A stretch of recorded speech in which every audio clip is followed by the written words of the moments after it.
Coach started the spring season, but can you, prior to talking to that, can you talk about just kind of recap the fall season for us?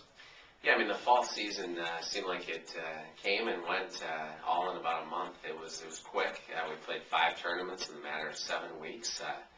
Eric Van Rooyen played great again.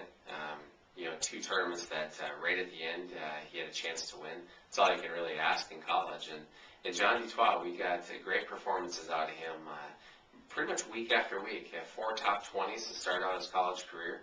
I think he's going to be a real force coming into the spring season. And, we're happy that we're starting to get guys healthy again.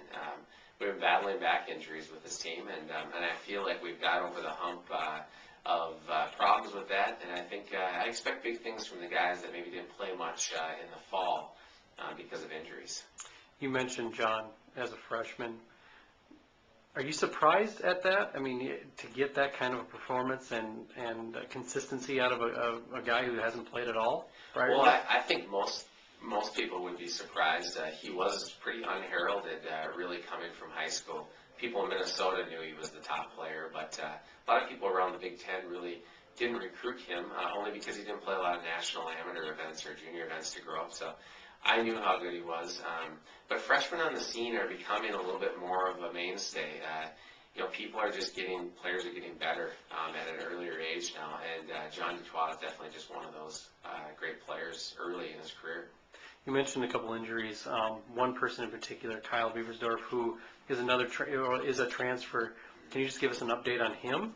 Yeah, Kyle has actually been the one player that should have been in the lineup the entire fall, but really had a tough time, and we are definitely on the track of healthiness with him. Really happy about his progress. He is going to go down to the trip with us. He's going to go down there and basically prepare himself for the Arizona tournament, the stroke play tournament we're playing in 2 weeks, just to get on the grass a little bit more, make sure that he can swing, be healthy, and definitely contribute to this team. I look for big things from Kyle. Kyle's mentally focused right now, and he has certainly got through a tough spot in his golfing career, and I feel like he could possibly win in the spring here. The Big Ten Matchplay is the first event of the spring. You're coming off a runner-up finish there last year. Is it different to get ready for an event like this versus a stroke play? I think mentally you get prepared a little bit differently. You're just going to go out there and battle against one person each round. You also know that you could possibly make a big mistake and it's not going to count quite as much. You're just going to lose one hole.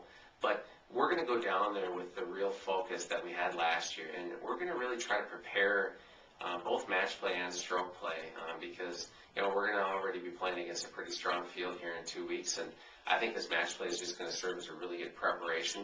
It's on the Big Ten Network, and it really gives us a chance to win a championship for our school.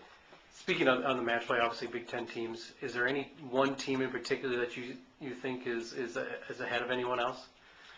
Well, Northwestern would be the obvious pick. They've won this tournament each of the last 4 years, and they obviously have figured out how to play match play very well early in the season. But Illinois is, again, coming off, I believe they're also 4-time stroke play champions here in a row. And, we were able to upset them in the second round last year of this tournament. And if we play well in the first round against Michigan this year, we will face Illinois again. So I'd like to have that challenge. I think our guys certainly rose to the occasion last year, but Illinois is definitely the team to beat. Good luck.